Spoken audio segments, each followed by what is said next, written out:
What's going on, y'all? Welcome back to another dope edition of Define Your Legacy. I'm your host, Theus Elijah McBee. All right, and before we tap into today's episode, I just want to shout out the online store, which can be found in the link of the description of this episode. All right, you have t-shirts, hoodies, long sleeves, and a whole lot more. All right, so feel free to check out the online store for Define Your Legacy, which can be found in the link in the description of this episode. All right, but jumping right in, all right, into today's episode, we have Brittany on the show. How are you doing? Welcome. I am well. Thank you for having me. Absolutely. Absolutely. So if you could just introduce yourself, right, and tell the world what it is and your overall story. Okay. Oh, very broad and wide. All right. Yeah. I wanted the first intro to, I'll let you decide which lane you want to jump into first, and then we'll kind of go from there. Okay. Well, hello, everyone. My name is Brittany Newell, and I am currently located in Los Angeles, California. Everyone always thinks I'm Ethiopian, so let's just clear that up now. My mom is from India and my dad is African American, so I'm Indian and Black. Oh my God, I do so many things. Okay, so like I said, I'm in LA. So everyone in LA, for the most part, everyone around me does 1,000 different things. So I'm a PA, I'm a dog nanny, I make dog clothes, I'm a hand model, I'm learning how to sew, which is a totally different thing. I'm starting a swimsuit company. I'm doing loungewear company. I honestly do way too much. I make dog food for a lot of my dog parents. So I guess I'm a dog chef. So yeah, I do a lot. So why is it that you do a lot? I don't know. I've always done a lot. It's just who I am as a person. It's what I like to do. If I wasn't doing a lot, I wouldn't be happy. I would honestly be depressed. It's just who I am. I like to do a lot of things. I have a lot of ideas. I have a lot of, just have a lot I want to do. I'm going to do it. So I have to do a lot in order to accomplish everything I want to do. And there's nothing wrong with that, of course, obviously, but I was just curious as to, as to why you decided to do a bunch of things as opposed to sticking with one thing and going all in. And this, again, just a bit of curiosity. Well, I mean, even before I was doing a lot, I've never really done one thing. So when I did work, I guess a technical 9 to 5, which I didn't do 9 to 5, I did 4/10s. I used to work for Verizon Wireless. I loved it. I did the whole 9 to 5 thing. On the side, on the weekends, I was a part-time model. So when people would always ask me, are you a model? I'd be like, oh, just on the weekends, And Verizon made the business decision to start closing down some of their centers. I was in the corporate office. And when they did that, they were like, okay, so what do you want to do? We can pay you or you can move to another state. And they gave us this whole long list. And I saw New York on that list. I was like, oh, peace, I'm going to New York. I'm a model in New York part-time, And New York filled up like that. So I missed my opportunity. I was also too scared to do it. I kind of regret that. Wish I would have just did the submitted for it, but whatever. Once I missed that opportunity, the states that were available were just states I didn't want to go to. I was like, I'm not leaving California to go anywhere I don't care unless it's New York. And so I was like, okay. I was talking to some of my colleagues. It was weird at the beginning. I'm very good with keeping work as work, but when we all found out we were losing our job, we all became friends. Mm-hmm. So I became really good friends with this girl named Ladrina and Cynthia, actually. And I started telling them stuff I do modeling. This is what I do. I showed them my portfolio. We had 4 months of working that we knew we were going to lose our job. So we were in it together. And they were all like, what are you doing? You need to be a full-time model. Go, get out of here, go do it.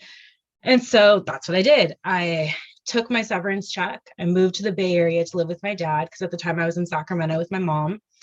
And I was like, screw it, I'm going to be a model. Because when I was in 6th grade, I used to tell my mom, and even when I was younger, when I would watch Barney and stuff on TV, I was like, oh my God, that girl's on Barney. I literally remember watching Selena Gomez on Barney. And I didn't know who she was. And now that I know she was on Barney, I'm like, I watched her. And I remember being like, oh my God, how cool would that be to be on Barney? I want to sing on the show with these friends and and it was just something I always wanted to do, be on TV and do commercials. And I used to watch the Tresemme commercials. And I'd be like, oh my God, I want to be a Tresemme girl, I don't know if you remember seeing the commercials of the girls are yeah, and their hair is all flowy or whatever. So, that's what started it. And I did it, became a full-time model. It was the hardest thing in my life at the beginning. I got no bookings.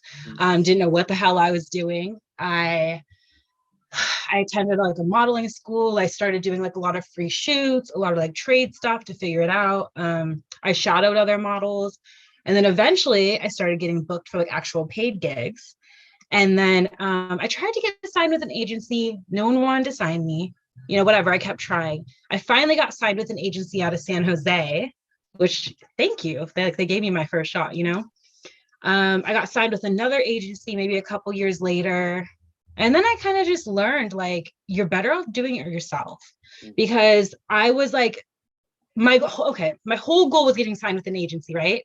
I was like, oh my God, I'm going to be an agency signed model. Oh my God. Like, I'm going to do all this stuff. I got signed and the expectations, like, it wasn't the same. Like, I learned that agencies have like their favorite models. So their top models that they always send to jobs or whatever. I obviously wasn't a favorite. I just got hired. So it's like they were expecting me to spend thousands of dollars to shoot with their photographers they recommended, and just all these things that I could not manage. It wasn't an option, you know. Like, I was living by myself in the Bay Area. I was trying to pay for rent. Like, I was trying to be a model full time, but I had no income. I only had the check I got from Verizon, you know, like, it was stressful. So then I was like, all right, let's figure this out. Like, what does my agency do? So I would like watch them, and like, you know, they would submit me for jobs. Like, you know, I would look on the internet, like YouTube, and just like all these things. And just, I just started collecting all this information. And then I was like, okay, bet. So I kind of like contracted my own email, and I'm like, hey, you know, my name's Brittany. This is my portfolio. This is what I've done. Like, blah, blah, blah. I want to work for you. And when I tell you, I can't even tell you how many emails I sent out. Like, I worked for so many companies. Like, oh my God, I'm trying to think. Like, I worked for PayPal as a hand model, Adobe, Honda, Fitbit. Trying to think. Like, when you can't remember, I'm like, let me put my website. And so, like, you just reached out to these companies specifically, or was it like based off referrals? It was everything. There was no one way to do it. It was literally anything and everything I could do. Like, there's no answer for that. It was Indeed, it was Facebook, it was text contact like that I got from people that were in my group. It was past directors that I've spoken to. It was like castings. Like, it was literally everything. Everything. I went to a casting. I was meeting every single person. Like, I was giving all my information. Like, this is like years of me like building it until I actually started getting booked and started like hearing, like getting an email like, hey, we got your information from so-and-so. We'd like to have you on set. This is our rate. So yeah, anyways, I don't know. I've always, basically, your question was like, why do I do a lot of things? Like, I've always done a lot of things. And I don't know, I've always wanted to have a clothing company, and I've always wanted to, like, anything I've wanted to do. So I'm like, you only have one life, might as well try and do it, like, regardless of whatever. But anyways, back to the Bay Area. I worked for like eBay, Amazon, PayPal. I did a lot, especially in the tech industry. Like, my hands were everywhere as a hand model. And that was exciting. And finally it got to the point where I was like, okay, you've done all this stuff. You've worked with all these companies. You're not working with anyone new. What are you going to do? And so I was like, all right, I always wanted to move to LA, never lived in LA.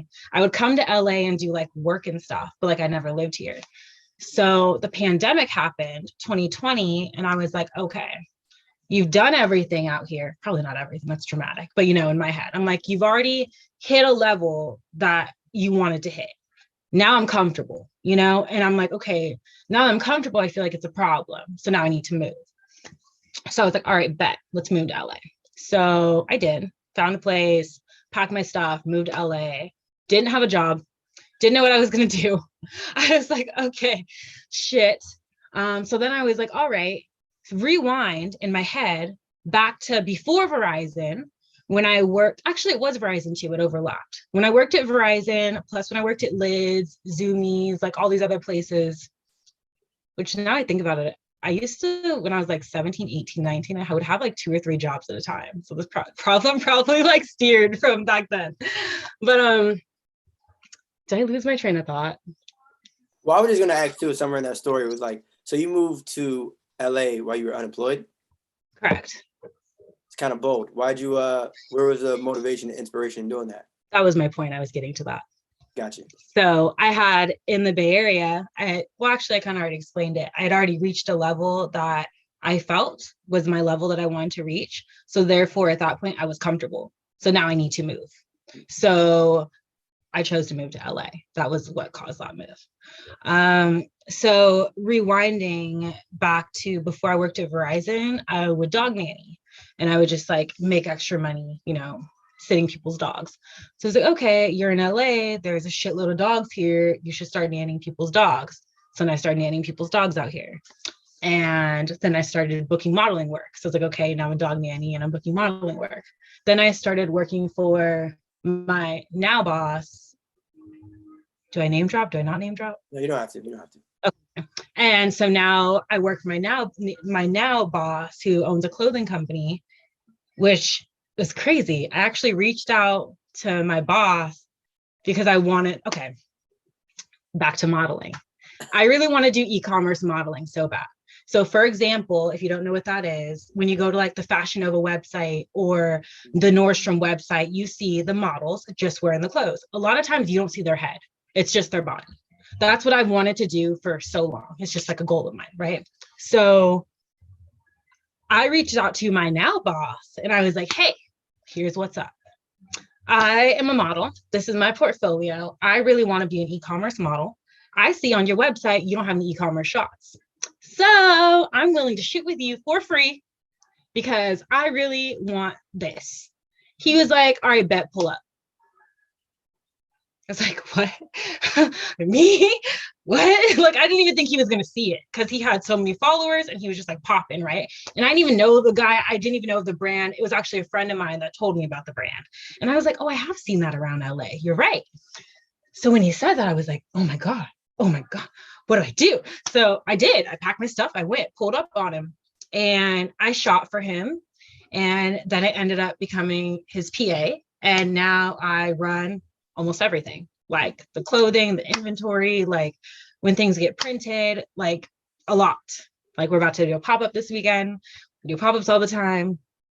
Anyways, it's just great. And I've learned so much in working for him. Although this wasn't my plan, I did not plan to work for somebody else because the last job I had was Verizon. No, thank you. But the opportunities, like now I know how to make clothes. I know how to do things from beginning to end. I know the entire process when it comes to that. I know the difference between fabrics, you know, dye, where you go, you know, everything. And it's like, now that's what made me choose to start my dog company, you know, my swimwear line, and just everything else that I'm doing because I'm getting the hands-on experience from him and learning it. And then, yeah, then I'm still a hand model. I don't know if you saw, but I just did a thing for New York Times. Yep. But so ironically enough, I don't know if you did this intentionally, but you mentioned hands-on experience. So kind of in going off that hands-on, and I just I'm curious as to how you got started into hand modeling specifically, because I feel like, you know, modeling, you know, people know what that is and people that gets talked about often, right? Like a lot of people have dreams and desires of being a model, but a hand model, that's not common. Right, in my eyes. It actually is common. It is? Okay. Yeah. Well, how'd you get started in that specific with hand modeling? So I couldn't tell you how to get started because I'm not like a caster for hand modeling. And, you know, that wasn't really my direction that I went. I could tell you about my experience. My experience was I was on set for PayPal as a standard model. So, you know, they use my whole body, my face, whatever. I don't remember if I think we were shooting a commercial. We were shooting a commercial actually. And this was back in the Bay Area before I moved to LA. And the director really liked my hands and whatever, I don't care. And then later at the end of the shoot, because they said it a few times, but in my head, like nothing clicked. I didn't care. Like, you think I have nice hands? Cool. You know, whatever. But then after, at the very end of the shoot, the director pulled me aside and he was like, hey, we really want to use your hands. Like, can we book you as a hand model tomorrow to do this commercial? And they're just feeding me all this information. And I didn't even know what a hand model was. I didn't even know. I thought like, okay, I'm just a model, like you, whatever, you know, I didn't know. And then he went a little more into detail. He's like, we'll have the manicurist here, they'll do your nails, you can show up in your pajamas, call time is 5 a.m. And I was just like, my pajamas, like, there, you don't have to do your hair. Like, I'm like, okay, that's weird. Cause like you show up on set like perfect, or like at least no makeup, but you look nice, presentable. So when they said that, I'm like, okay. So I did not show up in my pajamas the next day, but I showed up in sweats. And that's exactly what it was. It was like the craziest experience ever. I was their hand model. They changed my nail polish color. I couldn't even tell you how many times, maybe like 10 or so times. And then honestly, from that, it just went from there. I feel like I was blessed because I had an opportunity with such a huge company. It opened the doors for me, so it's just a little bit different of a situation. Like I was already modeling and it went into that. So you were but I do know, go ahead. I do know that there are agencies for hand modeling that you could get signed with, but that's a way. You could definitely reach out to the agencies, submit your portfolio, submit your hands. I personally have never been signed with a hand model agency. What's funny is in the same article that I did for the New York Times, one of the other models that was talking is signed with an agency I want to be signed with so bad.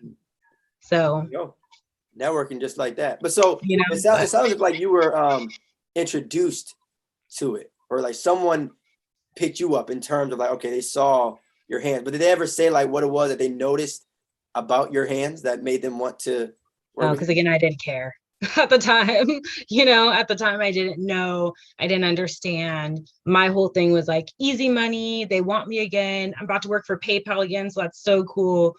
So like like once it was already sealed, I didn't care. Had it been me showing up to an audition and them turning me down or whatever, then I would have asked and I would have wanted to know like had they then picked me, what made you pick me out of all the other people? But I guess because it was so like left field and just threw me off, I never asked. So have you ever had to deal with an audition, a hand model audition? And the only reason I ask is because I'm just trying to get to the point where, is it like you're sending out cold emails to say, all right, I'm a hand model, or is it just like, Well, see, the cold emails was going back to me starting the modeling industry. So that was like at the very beginning. Right. But basically, how about this? After you got that first one, right? After you got, when they saw your hands and, they decided to work with you moving forward, was there anything else that you did to kind of increase or grow your brand as a hand model? Honestly, that was like 7 years ago. So maybe there's a possibility. I mean, I'm a hustler. So, like, who knows? Who knows? Maybe I reached out to everyone that was on that set. I honestly can't tell you what I did at that time. But I don't know. Yeah. So okay. So I don't want to just bullshit something to no, bullshit. Of course. I definitely appreciate it and just the honesty. But the only reason why, I was curious and wanted to bring that up just because it sounds as if that was something that may, like, you weren't even there for that reason, right? Like I was there to do a regular commercial. Yeah, and sometimes, certain things just kind of fall in our lap. And so, if you remember, I know you said it was 7 years ago, but how was the commercial? Like, how did you get to that point of being in the room? What do you mean? Like, so obviously you got the hand modeling gig at that commercial shoot, right? Right. But how did you land the actual commercial shoot? No, that was it. That was the confirmation. When he asked me, do you want to do this? I came back the next day and shot it. That was it. It was very like to the point. I was booked. Does that answer your question or did I not? It does. Okay. But how was the process? Because I'm always curious. And I know you mentioned this idea of them saying that you can come in pajamas or come in all that stuff. But I'm always curious to know like the first booking of something, right? The first ever. Wow, this is a real thing that I can get paid for. Honestly, I can't tell you what the process was. It was so long ago and I've done so much work since. I can't even remember. Like I remember showing up to the PayPal office. I remember like all the cool stuff they had, but I don't really remember anything else. And I Well, remember maybe how many times they well, maybe not the first one, but any recent hand modeling shoots do you remember that have been like, okay, the process has been like this? So you want me to just like go over a shoot with you or Yeah, something? yeah, Okay.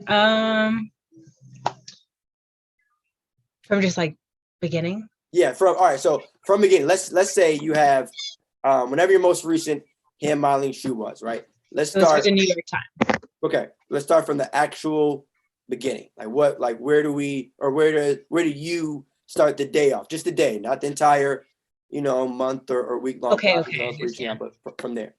So it doesn't start the day off, starts the day before. So we'll start there. So the day before, I'm probably gonna get a manicure. So I'll just tell you about the New York Times one to not do like a hypothetical because it can Right, go so many different ways. right, right, It's not one set way per each thing. Like every set's different, every producer is different, every director is different, everything is different. So for New York Times, the day before, I went and got a manicure. Normally, whoever is in charge of the shoot will send you some sort of email. So it'll say like, okay, like these are going to be your props, or this is going to be your background. This is the type of vibe we're going for. And we want your nails to look something like this. So they give you kind of like a template. Okay, that's cool. You got it in your head, you know what to expect. They'll tell you if you need to pack, like if you need sleeves, if you need anything, maybe they have the whole wardrobe, so you don't need to bring anything. That's great too. They always get your sizing. So like if they do need to put bracelets or rings or anything on you.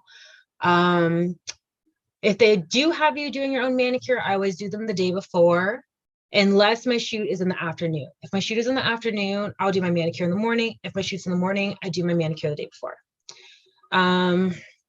Okay, manicure's done. That's it for that day. The next day in the morning, wash my hands. I always clean under my nails, even if they're clean. It's just like a weird habit of mine. I just don't ever want my nails to look dirty. I don't know. So I'll clean my nails, moisturize my hands, go to the shoot. When I arrive, normally they have like breakfast, like little stuff for you. I'll like lay out everything that I brought, if I brought anything, or they'll show me like all the stuff that they have. Like we'll try stuff on. The director will normally like take a look at my fingers, look at my hands. My dog's like kicking me. What are you doing?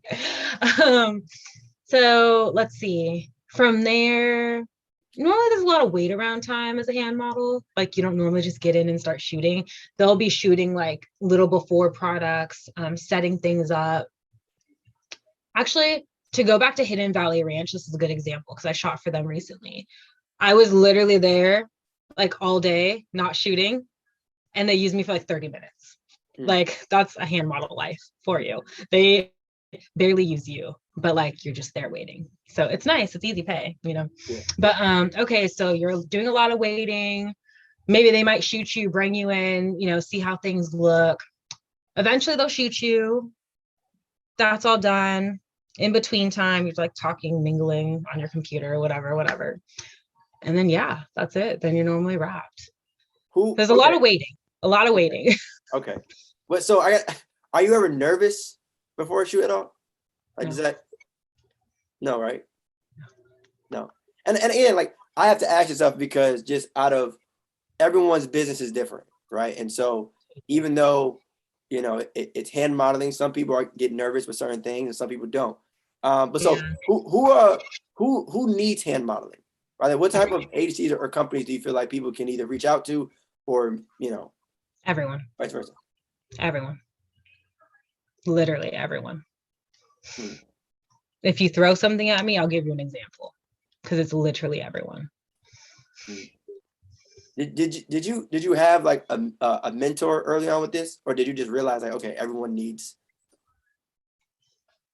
No, everyone does need a hand model. Like it's just proven. Like, what do? You touch everything with your hands. No, when you pick stuff up, you use your hands. Like everyone needs a hand model, you know, whether it's jewelry, it's food, it's clothes, it's handbags, it's a string, a pen, you know, like literally anyone can use a hand model. So It's literally anyone and everyone. It's just up to you and your preference. And if that's the look that you're going for, if you want a hand in your shot or if you just want the product. That's a good point too. I mean, the first one being jewelry. I don't know why, but I didn't even think of that one first. Right? That if I feel like there's any industry that might need it, is probably literally that one. Totally. Like, yeah. Going on actual but like everything, vacuums, furniture, opening drawers, like apartment complexes, you're gonna need a hand, like, showcasing, like using a computer, like literally, like it's so endless. Right. Yeah. What's been your favorite product, I guess, to hand model with?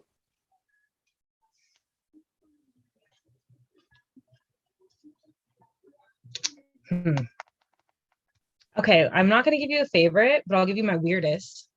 My weirdest, I did lube. It was so weird, so awkward. So maybe that was the time I was embarrassed because like I had to like get the lube in one hand, use my other hand, squirt it on, like do like this, like It was so weird. That was so weird. But I also did like birth control pills. That wasn't weird. That was just like holding the pill, pretending to take it. I would say my funnest shoot would be Aria Casino. I went to Vegas. They flew me out, paid for everything, literally everything. They treated me so well. Aria Casino, like if you're a model and you get the opportunity to work for Aria Casino, do it. They 10 out of 10, like love them. But I was a hand model for Julian Sorrento. So actually, if you see any Julian Sorrento ads, I'm wearing purple. And there's a picture of me pretending, because I'm a vegan, pretending to eat an octopus. And then there's another one where I think I'm cutting the octopus. And I can't remember the other one that they used. But that was probably my coolest one that I loved. All right. We got lube. We got you possibly eating octopus. Yeah, fake. It's fake. Right. Of course.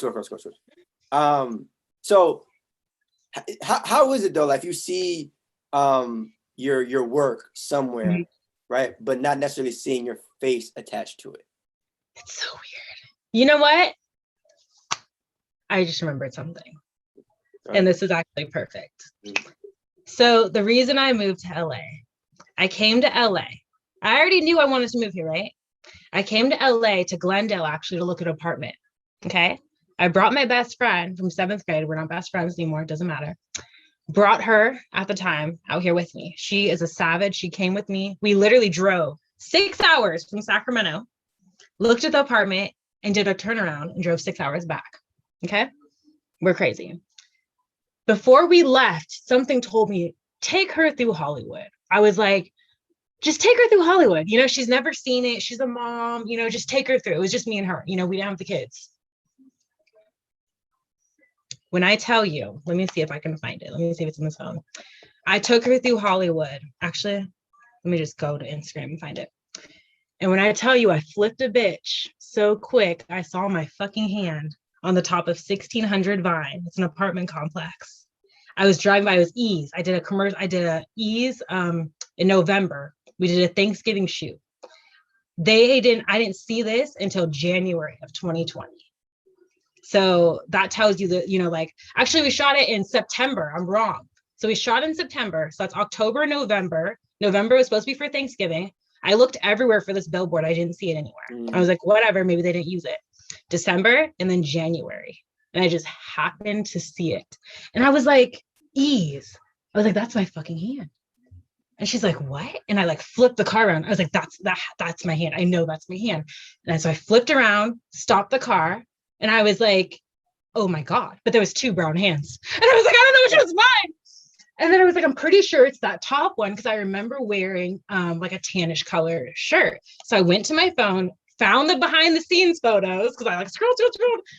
And I matched it. And I was like, that's really me. That's me right now on Hollywood. And that's what I was like, I'm moving to LA. It's done. That's my sign that I'm supposed to be in LA. And then this is, let me show you. This is the billboard. Yeah. And then this one's my hand right there. That's great. So they didn't tell you ahead of time that? So they told us in September when I got booked for it, that it might be used. So I gave the permission, but they never gave a guarantee. Wow. And then in November, I was told, oh, it's supposed to be on a billboard. In November, I drove out to LA, didn't find it. I remember posting on Instagram, if anyone sees an E's billboard with a brown hand, send me a picture. No one sent me a fucking picture, by the way. In LA. Yeah. Like, that's another thing for models. Oh, what's funny? Strangers will find you before people that know you do.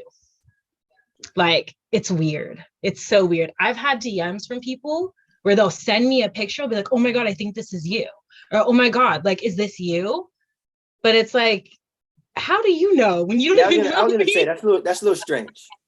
But it's cool though. I actually really like it. I like it a lot. But are they saying that because they saw your face or your hand? My face. Okay. Yeah, no one knows. I was gonna say, if someone's able no, that would be like impossible. Yeah, you might have some problems on you. Unless I had like a tattoo or something, I could see that making sense. But yeah. So, like, to have your hand be on an LA billboard, how does that actually feel in terms of everything that you had to kind of go through to get to this point or to that point? Crazy. It felt like it wasn't real. When I tell you, I went to every building over there to try and get to the rooftop so I could take a picture like this, or just like right next to it, but I couldn't. It was impossible. I don't know. It just felt so cool and like so rewarding. Like, no one else knew, but I knew. So that's all that mattered, And like, I told everyone, like, anytime I met someone and they found out I was a hand model, I'd be like, oh yeah, check out 1600 Vine, that E's billboard, that's me. And what was funny, like 90% of the people I told that to saw the billboard already. So I was like, even though it's just my hand, just like, hey, the keyword in that statement is your, it was your hand. So I think that's pretty cool to be able to say, I wish I knew like how I could have got that billboard though. Like, you know what I mean? Because what do they do with the picture afterward? Throw it away? Yeah. I wish I would have been really cool to have. Yeah. I'm still working on a casino though. They still have the Julian Sorrento one up. I call them once every like 4 to 6 months. And I'm like, hey, and tell them I tell them exactly where it is. And it's funny because the person on the phone is always like confused for a second. Like, how do you know? Because we moved it to our back room. And I'm just like, I'm just waiting because if Julian Sorrento doesn't open, they told me it's mine. So, because they closed it. You just gotta be ready to go, But I'm ready. Yeah. They told me today I would literally go to Vegas today and I would go pick it up. And I would tell everyone, like, sorry, I'm off the clock today. Got to go get my billboard. Wow. And everyone would understand. Right. But how was that too, though, in terms of that industry, like being ready and willing to just drop everything and just go, right? Like, you mentioned that you were flown out a couple of times, but just like. That's like 100% the industry. Like, if you don't have the flexibility or the ability to be able to drop things and go, you're not cut out for it. Like, that's just what it is. Because, or maybe I shouldn't say you're not cut out for it, but I should say you're not going to be as successful as you can be. Like, you're going to hinder yourself a lot because a lot of these companies literally will, and they don't even call you, they'll email you. Like, dead ass. Let's just say I submitted for a job yesterday, right? And they say, oh, we're going to reach out sometime next month. Next month comes, they'll email you. Let's say we'll just bullshit. They emailed me right now, right? And I don't see it because I'm on this call with you. Maybe I go get breakfast, whatever. I see it at 10 a.m. 3 hours from now, they already filled it. They already booked it. Like, it's a very, like, when they send it to you, they're also sending it to someone else. So it's like, if you don't respond in a certain time, confirm, like, send them the information they need. Maybe they're saying, hey, let me see what your hands look like right now. Like, they do that. Like, I've definitely had that where they'll be like, hey, send us a photo of today of your hands. Because they want to see, like, what status is your nails in? Like, are you, like, how much work do we have to do for you right now? Like, do you have scars on you? Did you cut yourself yesterday and you didn't let us know? Now you're going to be on set and you have the scar and you screwed us because we can't Photoshop for this one image or, whatever. Yeah, no, I got you there. Yeah. So definitely you got to be ready. Yeah. So even in saying that, right, you got to be ready. And so your hands are literally your work, right? Oh, yeah. So how, I guess, delicate are you in terms of taking care of them on a day day basis? Because obviously, you know, most people, I would hope, you know, take care of their overall like personal hygiene, appearance, and all that stuff. But it's different when you have to make sure they are A1 because there's a paycheck, you know, possibly on the way. So how, you know, are you with that in terms of, yo, these got to be straight 24/7? So I'm a dog nanny. Oh, that's okay. Go ahead. Because you saying that just opened up another question for me. But go ahead. Yeah. So I'm a dog nanny. So like I have a scratch right here from probably Birkin or Bricks, one of the two. Because Bricks went home the day before yesterday. Birkin went home literally this morning. So missing some little diamonds on my nails. I just got my nails done actually on Friday, and you wouldn't think so because I'm already missing so many diamonds. I've been playing with dogs. So basically I don't, to sum that up. All right. I lotion my hands a lot, but that's just who I am as a person. I've always lotioned my hands like 30 times a day. It's weird. It's me. Like it's a mental thing. Like my hands and feet feel dry all the time. I've been like that since a kid. I don't know why.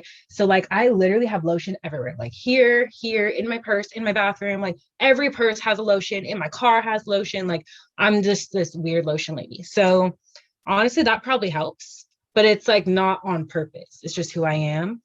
But other than that, I'm so damn rough. Like honestly, I'm blessed because I don't scar. Like I have one scar on my hand right here. If you can see it. That's from a long time ago. When I tell you I've been cut, okay? And I'm just, honestly, I don't know. Thank God, because I'm just blessed because I don't scar on my hands. Everywhere else I do. But I don't. I need to be better. I need to be, you know, but I'm very rough. I'm slamming stuff all the time. I'm always dropping stuff. Like, I don't know. If you didn't know I was a hand model, you wouldn't have guessed. Like, by the way I use my hands. If it works, it works. You know, exactly. It's working for me. It's working. So have you ever met a hand model and you look at their hand and you're just like, wow, they are elite. Like they are, there's levels, like they are just, wow, I see why they're in this business. I mean, we all have nice hands. Every time I go on set, everyone has nice hands, literally. But like, how do you evaluate that though? Because now I'm starting to look like, so what's a good hand? Like, are there any things that either you feel or people within the industry either look for in a hand model, or is it literally just like, okay, now I'm going to be looking at my hands differently? Like personal preference, because it's like with anything, like when you go shopping, it's like personal preference. Like, what do you like? What do you feel looks good on you? You know, I think it's the same thing with hand models. Like, it's the company and it's their brand and it's whatever they see or like foresee someone looking like that would be using their product. Like, I don't think it's a matter of having like perfect hands at all. Okay. Yeah. So perfection doesn't exist in pretty much anything, but you know, I figured, you know, just to ask. So are there any, what you say? I don't think so. Just because like even I've been on set, I did a set for gun cases. It was like a, you know, I guess what you travel with if you're traveling with a gun. And it was me as the woman. And I guess I was the person selling the gun case or whatever, you know, handing it over. And the male, who was the male model, was a man, you know, man buying a gun. So his hands were like rough. They were like normal man hands. I don't know what I would think, you know, would be normal man hands. So, you know, they weren't all like moisturized 30 times a day, you know, to say it in a way. Yeah. So that's why I say like it really depends on what they're looking for, because like anyone can be a hand model as long as you have the hands, you know. And even thinking a little deeper, like if you were missing fingers or you were in an accident or whatever, you know, anything that could have happened to you, I could see you still getting hired. Because what if it's a commercial for nurses or a commercial for an ointment that helps with your skin or helps with the treatment or like, you know, helps grow back the skin? Like literally, like I feel like anyone can be a hand model. Like there are so many aspects and so many different ways you could go about it. It's a matter of knowing like, who are you marketing to, you know? Like if that is your situation and you are missing your pinky, okay, so you're probably going to want to look up companies that have appointments for missing fingers, or I don't know. I'm just, No, saying, no, but like no, that's what go you're ahead. going to want to do. And then you're going to look it up and you're going to see if they have hand models. And then you're going to be like, okay, who got them that job, or who is that hand model? And you're going to do your research. You're going to do your homework. And if you really want it, you're going to figure it out. Yeah. But that is a great, great, great and perfect example. I'm glad you said that. It's like thinking bigger, right? Like thinking outside the box. You don't have to just limit yourself to think, okay, I may not have this or that, but there's someone out there that needs it. Right? There's certain, I guess, agencies or companies that may be interested in, your services regardless. And for all you know, they're using a fake hand to do what you already have. Like you never know. You literally never know. That's crazy. I get Life it. is crazy. But that's crazy. That goes back to me saying, remember at the beginning when I was like, life is crazy? Yeah. That's why I say life is crazy so much. Like, I don't know why. I just love that statement because it really is crazy. And not in a bad way. It's just crazy. Right. But so are there any like websites or resources or even apps even that you might use or that help you out? And it can be, I don't know. Like in terms of like what? In terms of like. So I guess maybe in terms of like networking, looking for other hand models, or in terms of tips, I don't know, or in terms of, because again, like I said, in some business, there's certain platforms that people check in daily, right? If you're a stock market investor, you check certain apps. If you're a real estate investor, you check certain apps. I'm just curious, is that the case for hand models as well? Maybe. I'm not a full-time hand model though. So that's what makes my case a little different than other people. Like I'm dipped in, we'll just say 10 different things. So it's like I don't wake up in the morning trying to find another hand modeling job. I had a little bit of time in my life where that was my focus, but it's not my focus anymore. So like right now, it's literally if you contact me. If you don't contact me, that's it. I'm not looking for hand model work. Like that's literally it. In terms of like other people, there are so many. Like, give me a second. Just because like off the top of my head, I can't think of anything. But give me a second. And in that meantime, though, I will say though, I think it's pretty cool though that you reached a point now where like, people can email you, or like, it's not just okay. You have to go out and search for them. You reach a. I have a website. I have my own website. My phone number's on my website. I'm on Google. Like anyone that's ever shot with me, like definitely like has me tagged in it or referenced in it. I have an Instagram page for my hand modeling. Like it's just my hands. Yeah. Like you won't see my hands on my regular page. Like I literally have a page for my hands. Yeah. I feel like all that stuff matters because like that's gotten me opportunities. People have DM'd me like with opportunities or like, maybe they're looking for a hand model and they come across my page and now they're sending me an email, and I don't even know that's how they found me. Yeah. A lot of times, and people don't tell you how they find you either. Like you have to ask. I learned that. Yeah. Facts. Yeah. And it's crazy too, like the world we live in, like social media is your online resume. Like you have to be very careful of what it is that you post, but at the same time, understand that a lot of people get hired and fired based off what they post on social media. It's a powerful, powerful tool that I think people have to continue to use to their advantage. And it sounds like you've definitely done that. It sounds like, so, but how have you built your portfolio, right? And I guess that can be addressed in a variety of platforms, right? Whether you have Instagram could be considered your portfolio, right? Your website can be considered your portfolio. So how did you kind of build it up, right? Were there any things that you just said, all right, I'm just going to post my hands and try different things, or? No, I worked my ass off. Literally worked my ass off. I booked any and everything that I could. I did a lot of free work to build my portfolio. And now I'm at a point where I'm not doing free work. Like you can't get me to do free work. You just can't. Honestly, no, that's a big move. No, but I really do appreciate you saying that. I'm not doing free work. And the reason why I say that now, right, is just to, because I pay attention and I remember everything that we talked about in this episode. So there was a point where you were doing free shoots. Totally. There was a point where you volunteered. It wasn't even like, what I'm saying, someone said, okay, would you mind doing this free? You volunteered, but now you got to the point where I'm not doing free work. But it's up to you. Right. Like that's my jurisdiction. Like, like I'm choosing to not do it because I don't need it. I have a portfolio. I have so much work. Like I have work with so many Fortune 500 companies as a hand model. So I'm established. You can't tell me shit, like not in a cocky way, but it's like versus me 7 years ago, I was trying to get as much information as I could. I didn't know anything. I didn't have a portfolio, so, or maybe 10 years ago, whatever it was. So it's like you build yourself. You are your own manager. You are your own everything. So you are in charge of choosing what you're going to do. Like, for example, my boss now, I wanted to do e-commerce work. I don't have a lot of e-commerce work in my portfolio. So I chose to reach out to him and say, hey, let me do this for you.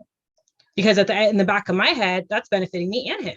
We're both getting a win-win. I'm telling you what you need to better your company, and I'm bettering myself as an e-commerce model, So it's like, you kind of just, you gotta be smart in this industry, honestly. You gotta have common sense. That's just what it comes down to, because you have to make all the rules, all the regulations, all the everything for yourself. And every move you make, if it's not strategic, why are you doing it? If you're shooting with a company for free, why are you shooting with them for free? Like literally, I always used to ask myself that question. If it wasn't to get good photos that were going to help my portfolio, if it wasn't because they were sold in Sephora and I was possibly going to be on Amazon, or, you know what I mean, on the Sephora website, like you, as a model, I feel like that's something that a lot of models hurt themselves with, is because they'll be like, oh, I just want to build my portfolio, like give me whatever. But it's like, you can't kind of just take whatever. You have to take it strategically, like, so if you want to be a swimwear model, if your goal is like, oh my God, I want to be a swimwear model for Fashion Nova, guess what the fuck you're going to do?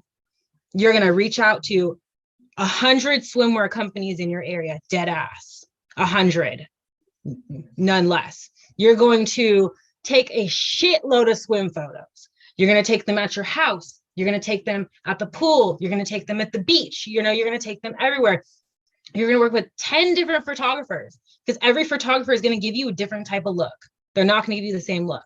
You're going to do, the list is just so long. Like, I damn near need to be someone who gets paid to do consulting, because there's so many steps that you're going to do.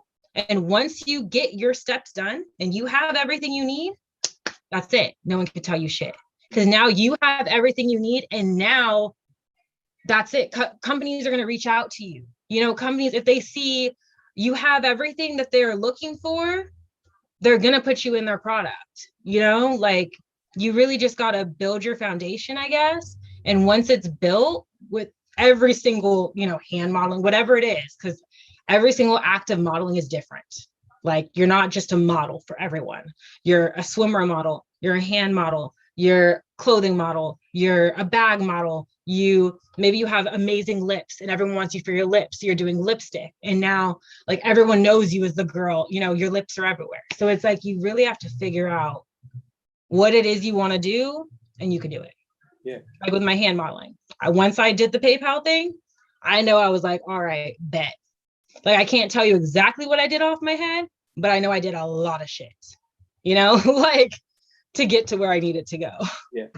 And a lot of it too is like, you just have to put the work in, right? Like, if you really want something, yeah, you really have to be disciplined enough to set aside time to really work on it. Like, it's easy to claim, it's easy to manifest, you know what I'm saying? But a lot of this stuff requires action. It requires you to separate yourself. A lot of it requires isolation.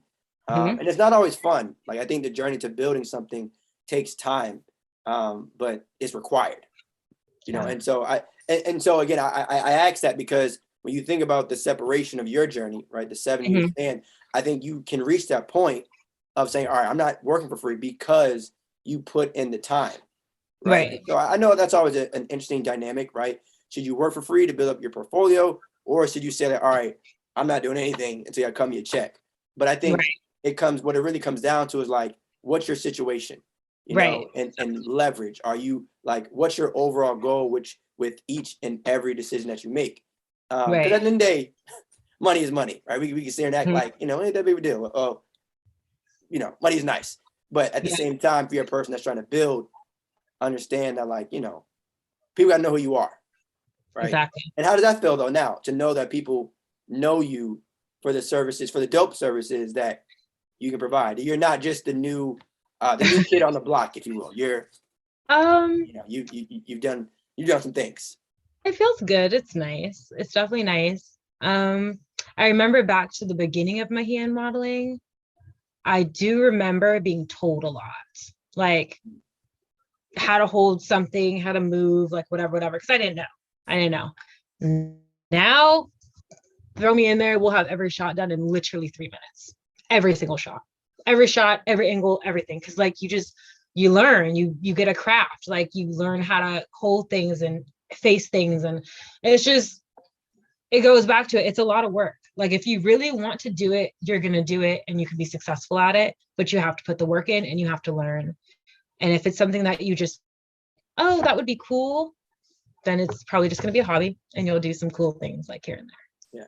Yeah. And that's really what it is too. I think we have to establish, the difference between a hobby and like an overall business idea. Yeah. They are two different things, and that's okay. I don't think that's a bad thing, but like some people just enjoy doing certain things, and some people are in the business of making money. But I think you have to establish which one it is that you're in specifically. But are there any things, like knowing everything you know now, right? Are there any things that you wish you could have told your younger self in this hand modeling business? Like if you were your own mentor, right? You were your own mentor. Sooner.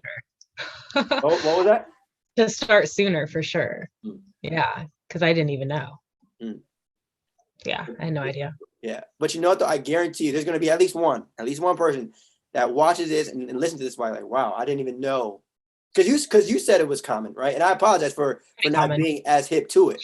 But again, with there being billions of people on this earth, I guarantee you to someone, hopefully, they're introduced to this industry and say, well, maybe I can get, active as a hand model. So do you have a preference of like left or right? Is that like a thing? No. Like, do they care? Is that ever okay? Yes. And like, I don't really, I guess maybe I'd pick the right because of the scar. Okay. But no, maybe preference just depending on like what the item is, like what it would be easier to hold it or whatever, like how the set is set up. That's probably how I would pick. Gotcha. Especially like if I have to sit in a weird way or something. Gotcha. Right. It all depends on the shoot, right? Like Exactly. Depends on the overall process and things like that. But yeah, so to hear your overall story is kind of crazy and inspiring in terms of like going from being unemployed and then moving to LA. Having, I think it was that 4-month window, I believe, of your time at Verizon where you kind of knew the end, if you will, was coming, and now you fast forward being a dog nanny, right, on the verge of creating your own swimsuit line, as well as being a PA, right, and now obviously what we talked about the most, being a hand dog clothes too. Actually, it's called Lavish Pooch. That is my baby right now, and I'm doing dog clothes like crazy. Yeah, and even that's another thing too. We talk about this idea of having more than one thing and that being okay and acceptable. I asked the question of why do you do those things, because it's my job as a host to have a conversation about that. But I completely understand why that's the case and how we have to normalize that. But at the same time too, again, ending things with the hand modeling. And so the reason why I bring up all those things is because it leads me to my final question for you. And it's a question that I ask everyone that's been on Define Your Legacy. And that question is, how do you want to be remembered?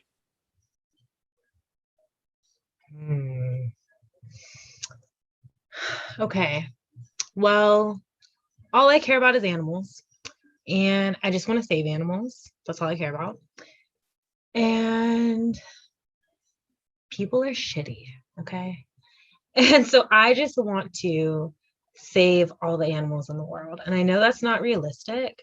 So I would like to have an animal sanctuary. That's my goal. It's actually something I'm working on. Who knows when it'll come into play, because nonprofits are not as easy as you would think. But I would like to have an animal sanctuary. And I just want to save animals. I don't know. That's really all I care about. but there's no money in it. And everyone that saves animals is like broke because you're literally saving animals. Like you're not getting paid to save animals. So it's like, I don't know. I don't know when I'm going to get to that. I'm going to figure it out one day. But I just, honestly, if I could put an animal sanctuary in every state, I would. Dead ass. Like, I know it sounds crazy, but I would have like an animal sanctuary in every state, and it would be like the most happiest place in the world. And I would save the animals from like the slaughterhouses, like the animals that break free, you know, that fall off the trucks. I would save them and I would take them to their forever home. And like the rappers that go buy monkeys and all the stupid stuff that they buy, and then they're over it, and then they are getting rid of it. Bring it to me, bring it to me, you know, like that's what I would do. And I would literally just any and every animal, I would just save it. And my mom's a nurse, and I know like animals help with like the healing process. So like, who knows? Maybe I can work with like people. I don't know. Who knows? Yeah. I'll figure it out. But Well, there's definitely passion there. yeah, but definitely animals. So remember me as, I don't know. I used to love Steve Irwin so much. So like, remember me as like the crazy lady that saved animals. Like, you know how this is probably like the best way I can explain it for someone to understand. Honestly, like I swear to you, if I were to die doing anything animal related, it would be okay. Like dead ass. I would be okay with that. Like how Steve Irwin went out, I know that wasn't the best, but like I know he was okay. It sounds weird to say, but it's like he literally was doing what he loved. He loved animals. He didn't care. He was going to do whatever he wanted to do with them. It did not matter if it was dangerous, whatever. He trusted that animal. Like he was, you know, that's just how I am too. So, you know, catch me somewhere with animals one day. Yeah. No, I hear you. I definitely hear you. It's good to have that kind of passion that's like separate too, away from like your actual job and stuff. Yeah. So I would ask too, like if you could just drop your social media and like where people can contact you, your email, whatever it is that you would like to you know, have people contact you for, or the best place for people to reach out to you. Okay. My Instagram is at Brittany Janae, BrittanyJanae with an underscore. Hands on display for my hands. If you do want to be a hand model, send me a DM because like totally offer you advice. Lavish Pooch LA if you want dog clothes. I have dog hoodies. And Brittany dash, where's the hyphen? The small skinny one that's in the middle, whatever that is. Brittany-Janae.com is my modeling website. So if you want to like check it out, look at my portfolio, if you have any questions. I'm really bad at that. I haven't updated my website in like 2 years. Hey, I mean, you know, there's a bunch of I mean, you have Instagram, a couple of accounts on yeah. You know, it's all good. But yeah, definitely thank you again, you know, for being on the show. And I would just say, you know, it was definitely, you know, amazing to hear your stories and everything like that. But I will say one final thing too is, are there any final words that you want to leave the audience with? Is there anything that you want to say to make sure that they know? And it can be of anything, right? You know, anything that we talked about, or just life in general. I would say, don't let people tell you what you can't do. Like seriously, because when I was little, this is between me and you. So if my mama sees this, whatever, because it's the truth. When I was little, I used to always tell my mom I wanted to be a model and do all this stuff. And she would always shit on me. She would always shit on me. Okay. And now she was just trying to find my New York Times article so she can frame it. She's got like 4 or 5 big blown up photos of me in her house. You know, she's proud. She's a proud mother. But it just shows to show anyone can tell you you can't do something. It is literally up to you to decide if you're going to do it. Because I was like, I don't care what you think. I'm going to be a model. And, you know, she's like, well, how are you going to get paid? How are you going to pay your bills? You know, like it was very like not positive. And I was just like, watch me. So it's, you know, just don't let anyone tell you no. Yeah. And even companies that tell you no, don't let them. Because another example, I really wanted to work with this bridal company. They turned me down, told me no. I reached out to them again. They turned me down, told me no. I reached out again, same thing. Like a year later, they finally broke and hired me. So it's like, And then come to find out, the only reason they didn't hire me is because they had another African-American model and they didn't want two. They only wanted one, which is stupid because I'm not even full black. She was full black. So you could have had us both. And then I said, and I didn't work with them again. So, you know, sometimes things happen for a reason. Yeah. But I was so perseverance. But, you know, I needed to learn that lesson. I needed to, you know? Yeah. And I think too, like, the crazier your goals are, the better. Like, if you tell someone your dreams and your goals and they don't react like what? Why would you do that? Then you probably need to jump it up. You're bored, you need to spice it up. Right. Like it should be something that scares people. Like when you tell someone what it is that you're trying to accomplish, it should literally scare them. I agree. And so because like when you think about dreaming big, like that's just a real thing. You know what I'm saying? Don't limit yourself to being just, okay, you know, I want to accomplish this and that, you know, and you might get a little head nod for people that no. Like, you tell someone what it is that you're trying to do, they should look at you like, yo, you sure? Like if you could tell someone what it is that you're trying to do and they look at you and say like, yo, you sure you want to do that? That's how you know you got a good goal. If you can look at someone and you tell them your goal and they say, word, that's what's up. Yeah, you probably need to level it up and make it a little bit bigger just because, you know. Or they might be hating on you. Right. And I didn't want to say that because you playing devil's advocate. Right, just saying. that's good. But I say that because usually the people that we tell our goals to may end up being people that we're close to, right? But at the same time, you know, honesty is a real thing. And sometimes people, even though they do give out honest opinions, it doesn't matter in the grand scheme of things if you believe in yourself. You know, but you know what? I think something I'm starting to do though is not tell people. And it may sound weird, but like, so this is something to go back that I would want to tell myself, like younger, is don't tell people things. Don't tell people things until it's set in stone and sealed. Because I've had experiences, and I'm not going to say who or anything like that, but I had an experience where I told someone an opportunity that I was offered. It was a great opportunity. And they actually went and DM'd the company and was like, oh, I heard my friend got this opportunity, blah, blah, blah. The company screenshotted it and sent it to me. That person wasn't supposed to say anything. I wasn't allowed to say anything. But that person was a model and she wanted to be a part of that same freaking shoot. So that's why she did that. So she like, so it just, I say that because it's like, you never know people's real intentions. You never know what people are going to do to try and sabotage you. And you just don't know. So it's better to just keep it to yourself. Like as happy and as excited as you might be to just share, just don't. Damn. You know, it sucks. It sucks so bad. It sucks. I know, but just don't do it because it might hurt you. That's rough. And like I said, I hear you. And it's tough hard. Like, it's hard. It's challenging, especially with social media, because you can argue the opposite, right? Like you can argue that, like, to me, it's about telling the right people your dreams. You know what I'm saying? Right. Then again, like you never really know, right? Like you don't know. It's because you said this was your friend, right? She was. Yeah. And the sad part was, I helped her become a model. I gave her opportunities already to put her in the position that she was in. So it was like, I would have never expected this. Yeah.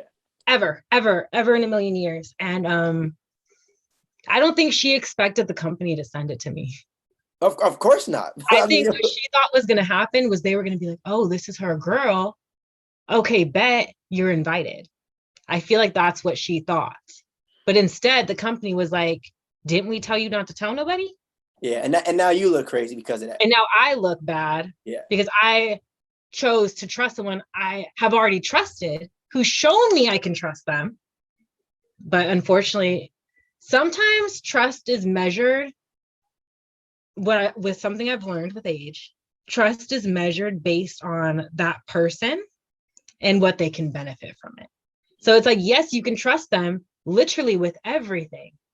But if it comes to their career or it comes to their, let's say, modeling or like that one little thing, they have no morals. You know what I mean? So it's like, it sucks because you never know someone's intention. You never know anything. So all you can really do is just like be positive, but at the same time, just keep your mouth shut.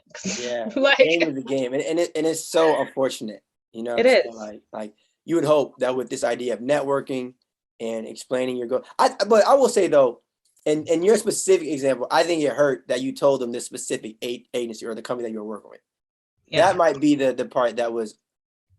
It's still, you know, their I fault. shouldn't have told him. Right. But the thing was, we had all, here's the funny thing.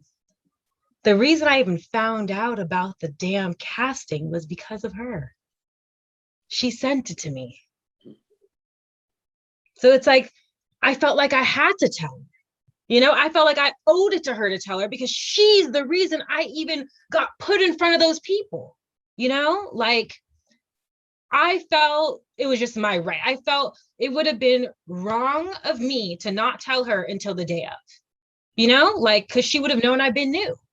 Like, but now I know, who cares? Protect yourself, you know, but I thought I was doing the right thing. I really did. But I didn't realize, you know. Yeah. I mean, hey, some lessons have to be learned the hard way, unfortunately. Yeah. But I think sometimes when that happens in life, you adjust. Yeah. Right? Oh, totally. It's definitely unfortunate, but the game is a game. You got to keep it pushing. You know, you take it on the chin and, you know. You live and you learn. Keep living. You live and you learn.